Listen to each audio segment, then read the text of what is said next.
नमस्कार दोस्तों, आज की कहानी हरियाणा के करनाल के रहने वाले पंकज की है, जो कि दिल्ली में अपनी कार से जा रहा होता है और उसकी कार खराब हो जाती है। कार खराब होती है तो वो जाकर के कार को गैराज में छोड़ देता है और बस स्टॉप चला जाता है बस पकड़ने के लिए। अब वो बस स्टॉप पे खड़ा होता है, तभी वो देखता है कि बस सामने से आ रही थी।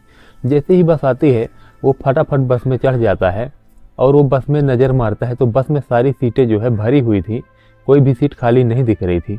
तभी उसकी नज़र घूमते घूमते पड़ती है एक सीट पर, जिस पे एक महिला अकेले बैठी होती है। जैसे ही उस महिला को वो ध्यान से देखता है तो देख करके चौंक जाता है, क्योंकि जो महिला सीट पर बैठी हुई थी वो पंकज की ही तलाकशुदा पत्नी निधि थी, जिससे उसका 4 साल पहले तलाक हो गया था। पंकज आज तलाक के बाद से 4 साल बाद ही निधि से मिल रहा था। निधि आज भी उतनी ही खूबसूरत और वैसी ही दिख रही थी, उसमें कोई बदलाव नहीं आया था। लेकिन पंकज की हिम्मत नहीं पड़ती है वहाँ जाने की। उसके मन में चल रहा होता है कि शायद उसके साथ कोई होगा और वो इतना दिन से अकेली नहीं होगी, अब वो किसी के साथ रह रही होगी। पंकज बस के चलने का इंतजार करता है कि अगर बस के चलते चलते कोई आ गया जो उसके साथ होगा तो ज़रूर आ जाएगा, अगर नहीं होगा तो नहीं आएगा। उसके बाद पंकज मन बनाता है कि अगर कोई नहीं आया तो मैं जा करके उसके बगल में बैठूंगा, और आज उसने बात करने की ठानी थी कि थोड़ी बहुत उससे बातचीत होगी। दोस्तों, अब धीरे धीरे बस चल पड़ती है। बस के चलते ही पंकज देखता है कि उसके पास कोई नहीं आया था, लेकिन वो अपनी सीट पर किसी को बैठने नहीं दे रही थी और वो बोल देती थी कि मेरी तबीयत ख़राब है, मेरी सीट पर मत बैठो, और वो मना कर देती थी। तभी पंकज जाता है धीरे धीरे और अपना जो बैग होता है उसकी बगल वाली सीट पर जैसे ही रखता है तो निधि बैग रखता हुआ देखते ही बहुत ज़्यादा गुस्सा हो जाती है और बोलती है कि यहाँ कहाँ घुसे चले आ रहे हो, ये मेरी सीट है, इसमें बैग मत रखो, मेरी तबीयत ठीक नहीं है। तभी जो है पंकज बोलता है कि कोई बात नहीं मैडम, मुझे ज़्यादा दूर तक नहीं जाना है और मैं वहाँ पर उतर जाऊँगा, थोड़ी देर आप एडजस्ट कर लीजिए, उसके बाद मैं उतर जाऊँगा। अगर आपको तकलीफ़ ज़्यादा हो तो आप बता देना, मैं खड़ा ही रहूँगा। ये आवाज़ जब निधि ने सुना था तो वो आवाज़ सुनते ही पहचान गई थी, और जैसे ही वो आवाज़ पहचान जाती है तो उसके चेहरे की तरफ देखती है और वो पहचान जाती है कि उसका पति पंकज है। वो बहुत ज़्यादा दंग रह जाती है, क्योंकि वो भी पहली बार मिल रही थी तलाक के बाद से। आज पूरे 4 साल गुजर चुके थे जब वो पंकज को देख रही थी। पंकज भी वैसा का वैसा ही दिख रहा था, उसमें भी कोई बदलाव नहीं हुए थे। तभी दोस्तों निधि दबी हुई आवाज़ में बोलती है कि ठीक है बैठ जाइए। उसके बाद पंकज उसके बगल वाली सीट पे बैठ जाता है और बोलता है कि क्या हुआ, तुम दिल्ली क्यों आई हो, शायद इलाज कराने आई हो क्या? तो वो बोलती है नहीं तो, मेरी तबीयत तो नहीं ख़राब है, मैं इलाज कराने क्यों आऊँगी।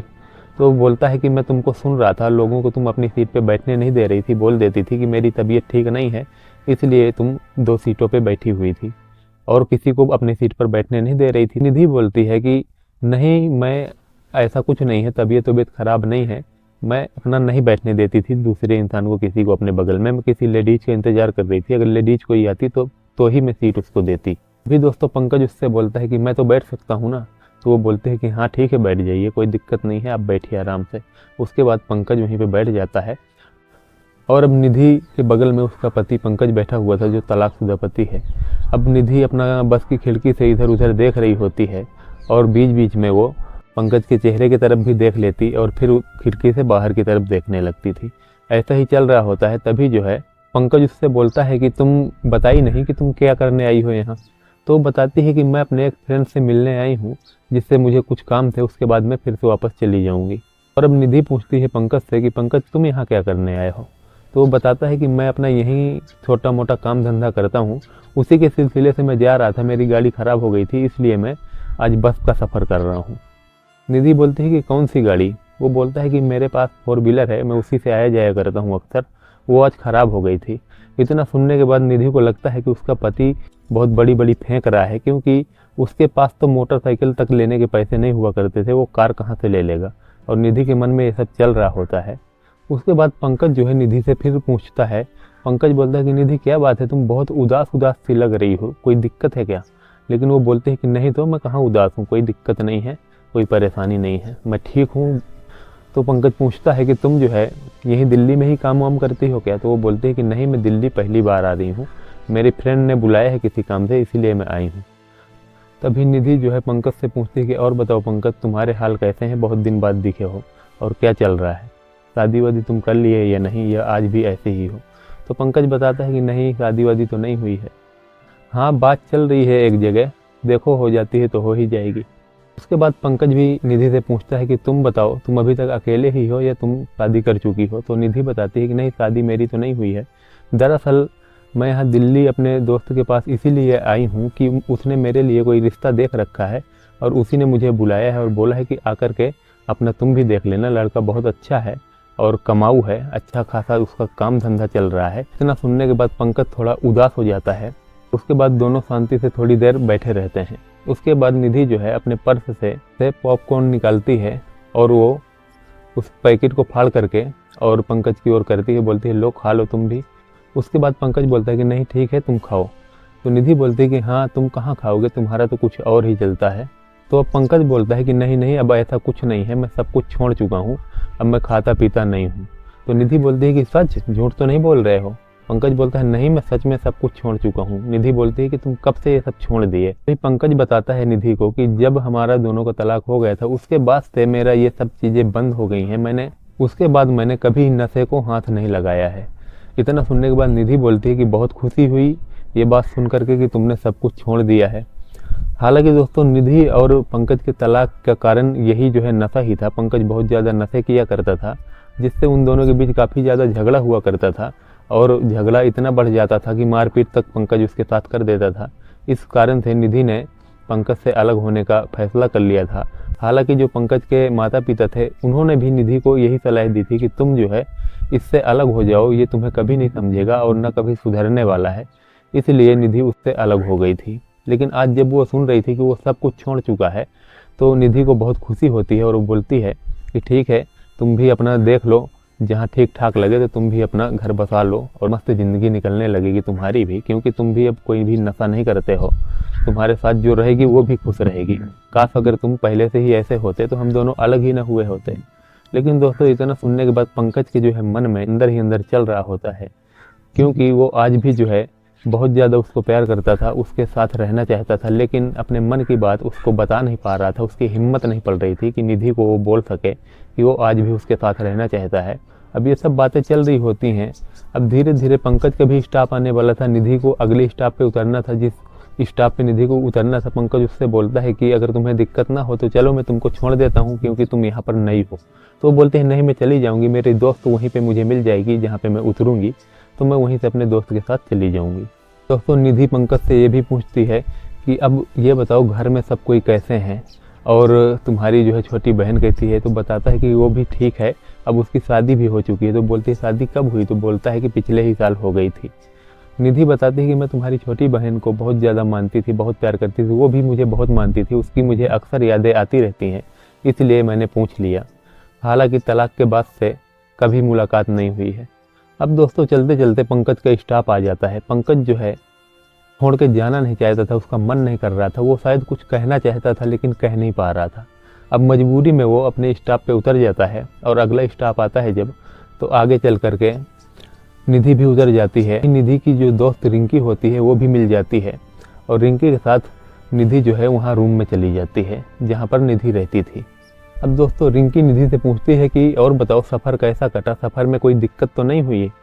तो वो बताती है कि सफ़र तो अच्छा कटा है, लेकिन मैं तुझे क्या बताऊं, पता नहीं कहाँ से मेरी ही सीट पे मेरे तलाकशुदा पति जो है आ गया था। क्या बताऊं यार, अब वो सुधर गया है, खाता पीता कुछ नहीं है। उसको देख करके मुझे बड़ी दया आ रही थी। वो मुझसे शायद कुछ कहना चाहता था लेकिन कह नहीं पाया। क्या करूं यार, जब वो जाने लगा मेरे पास से तो मेरे आंखों में आंसू भर आए थे। दोस्तों धीरे धीरे शाम का वक्त हो चला था और निधि और रिंकी दोनों जो है खाना वाना अपने लिए बनाने लगी थी। उधर पंकज जो था, पंकज की वहीं दिल्ली में ही एक छोटी मोटी फैक्ट्री थी जिससे वो काफ़ी अच्छे खासे पैसे भी कमा लिया करता था, जिससे उसका भी मस्त चल रहा था, उसकी जो है फैमिली भी मस्त चल रही थी। सुबह हो जाती है और निधि और रिंकी जो है सुबह उठती हैं और रिंकी उसको बोलती है कि फटाफट तैयारी बना लो, चलो मैं तुमको ले चलती हूँ, तो मैं तुमको वो लड़का दिखा देती हूँ जो लड़का मैंने तुम्हारे लिए देखा हुआ था। अब जो है निधि भी फटाफट तैयार हो जाती है और रिंकी और निधि दोनों निकल पड़ते हैं उस लड़के को देखने के लिए जो लड़का निधि के लिए रिंकी ने देखा था।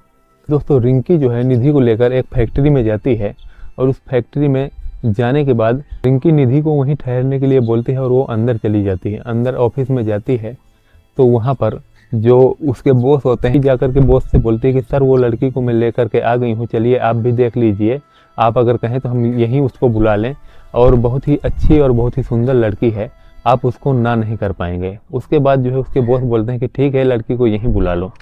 रिंकी जो है जैसे ही जाकर के निधि को बुलाती है, निधि अंदर केबिन में दाखिल होती है और वो जैसे ही देखती है बॉस को, उसके पैरों तले जमीन खिसक जाती है और वो बोलती है कि तुम। उसके बाद वो बॉस भी बोलते हैं कि तुम यहाँ कैसे। दरअसल दोस्तों, वो जो निधि के तलाकशुदा पति पंकज होते हैं, वही उस छोटी सी कंपनी के बॉस होते हैं, और उन्होंने उसी लड़की से कहा था कोई लड़की हो तो बताना। तो दरअसल ये उन्हीं बॉस के लिए लड़की लेकर के आई थी निधि को। अब पति पत्नी दोनों आमने सामने थे, लेकिन अभी तक रिंकी को कुछ पता नहीं था। रिंकी बोलती है अपने बॉस से कि सर, कुंवारी लड़की है, आप इससे शादी कर लीजिए, बहुत ही अच्छी लड़की है, मैं इसको बहुत अच्छे से जानती हूँ। उसके बाद उसके बॉस बोलते हैं कि नहीं नहीं, ये तो देखने में शादीशुदा लग रही है, कुंवारी कहाँ है। उसके बाद रिंकी अपने बॉस से बोलती है कि बॉस, आपकी कसम, कुंवारी लड़की है, आप इससे शादी कर लीजिए। लेकिन जो है बॉस बोलता है कि अरे ऐसी कसम मत खाओ, ये लड़की कुंवारी नहीं है, मुझे पता है। उसके बाद रिंकी जो है बोलती है कि बॉस, आपको कैसे पता कि कुंवारी नहीं है, आप कैसे कह सकते हैं। तो दरअसल रिंकी के बॉस बताते हैं कि ये मेरी ही तलाकशुदा पत्नी है, तुम इसको कैसे कह सकती हो कि शादीशुदा नहीं है। उसके बाद रिंकी को भी पता चल जाता है कि अरे बॉस की तलाकशुदा पत्नी यही निधि ही है। और इतना सुनने के बाद काफ़ी ज़्यादा शॉक्ड हो जाते हैं वो। और पंकज जो है निधि से बोलते हैं कि निधि देखो, भगवान भी यही चाहते हैं कि तुम और मैं साथ रहें। और उसके बाद पंकज निधि से बोलते हैं कि निधि, तुम ऐसा करो, मेरे पूरे ऑफिस में 30-40 लोग काम करते हैं, उनसे सबसे तुम यहाँ पर पूछ लो कि मैं किसी प्रकार का कोई नशा करता हूँ, किसी प्रकार की कि मुझ में कोई खराबी है या नहीं है। तुम अच्छे से पता कर लो, शायद तुम्हें मेरी बातों पे उतना टाइम भरोसा नहीं हो रहा था जब तुम मुझे बस में मिली थी, जब मैं तुमको बता रहा था कि मैं कोई नशा नहीं करता, शायद तुम तब मुझ पे भरोसा नहीं कर पा रही थी। लेकिन तुम अब यहाँ पर मेरी कंपनी में जितने सारे एम्प्लॉई हैं, सबसे बात कर सकती हो, पूछ सकती हो कि मेरे अंदर किसी प्रकार का नशा है या नहीं है। उसके बाद जो है निधि बोलती है कि बताने की कोई ज़रूरत नहीं है और ना ही मुझे पूछने की कोई ज़रूरत है, मैं समझ गई हूँ कि आप अब सुधर गए हैं, आप किसी प्रकार का कोई नशा नहीं करते हैं। और वो बिल्कुल ही शांति से खड़ी रहती है। तभी जो है पंकज उसको गले लगाता है और जो है दोनों के आंखों में आंसू भर आते हैं। इस तरह से अब पंकज जो है उसको अपने घर लेके जाता है। मम्मी पापा के सामने जब खड़ा करता है तो उसके मम्मी पापा देखते ही दंग रह जाते हैं। पंकज बोलता है कि मम्मी पापा लीजिए, फिर से निधि वापस आ गई है और अब कोई दिक्कत भी नहीं है, मैं भी अब कोई नशा नहीं करता हूँ, सब लोग अच्छे से रहेंगे। उसके मम्मी पापा इतना ज़्यादा खुश हो जाते हैं, खुशी का कोई ठिकाना नहीं रहता है। और उसके बाद वो बोलते हैं कि पंकज, अब जो है घर की लक्ष्मी भी आ गई है, अब घर में सब कुछ अच्छे से चलेगा और सब कोई खुशहाल रहेगा। अब दोस्तों, उन दोनों का जीवन बढ़िया मस्त खुशहाली से जी रहे हैं, दोनों अच्छे से सब कुछ बीत रहा है, कोई भी नशा पत्ती नहीं है, कोई भी लड़ाई झगड़ा नहीं है उन दोनों के बीच। तो इस तरह से ये दोनों पति पत्नी की कहानी है। कहानी पसंद आई है तो वीडियो को लाइक ज़रूर से कर लें, चैनल को सब्सक्राइब कर लें ताकि ऐसे ही वीडियो सबसे पहले आप तक पहुंच सके। तो चलिए मिलते हैं ऐसे ही एक हार्ट टचिंग स्टोरी के साथ। तब तक के लिए जय हिंद, जय भारत।